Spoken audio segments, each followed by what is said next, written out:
இல்லாம பிறக்கறாங்க, வீடு இல்லாம பிறக்கறாங்க, பல நோய்களோட பிறக்கறாங்க. இறைவன் கருணையானவர்னா எல்லாத்தையும் ஒரே மாதிரி படைச்சிருக்கணுமே, ஏன் அப்படி படைக்கல?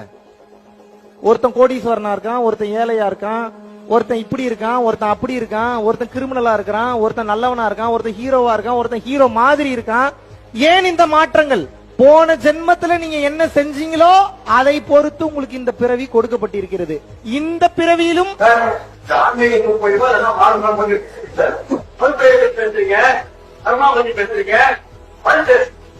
சார் உங்களோட பெயர் தெரிஞ்சுக்கலாமா சார்? நான் கேட்கறதுக்கு பதில் சொல்லுங்க சார். நான் கேட்கறதுக்கு பதில் சொல்லுங்க சார். நான் கேட்பதற்கு பதில் சொல்லுங்க சார். நீங்க ஒரு கேள்வி கேட்டீங்கன்னா நான் ஒரு கேள்வி கேட்பேன். நான் கேட்கறதுக்கு பதில் சொல்லுங்க.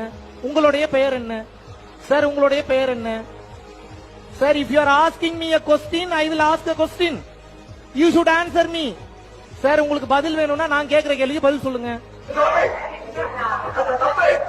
சார். தப்புன்னு நீங்க எப்படி சார் சொல்றீங்க? தப்புன்னா நீங்க எதுக்கு என்ன பேச கூப்பிடுறீங்க சார்? தப்புன்னா நீங்க எதுக்கு என்ன பேச கூப்பிடுறீங்க சார்? தப்புன்னா நீங்க எனக்கு எதுக்கு பேச கூப்பிடுறீங்க? What is your problem? என்ன பேசணும்? ஒரு நிமிஷம், let me deal this. I am not angry. I am asking very clearly. See, I am very stable and asking.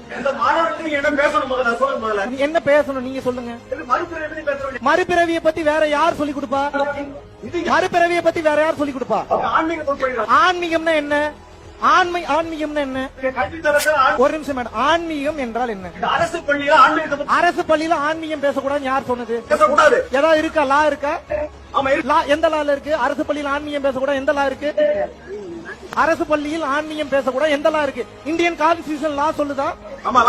சிஇஓக்கு மேல நீங்க பெரிய அறிவு பெற்றவரா? உங்களுடைய முதன்மை கல்வி அலுவலருக்கு மேல நீங்க அறிவு பெற்றவரா? ஆல் ஆர் ஈக்குவல் தானே பேசிக்கிட்டு இருக்கேன். What is your problem on that?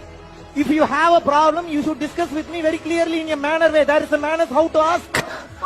There is a reason how to ask. பாவ புண்ணியத்தை பற்றி ஒருவனுக்கு போதிக்காமல் ஒருவனுக்கு வாழ்வியலை எப்படி போதிக்க முடியும்?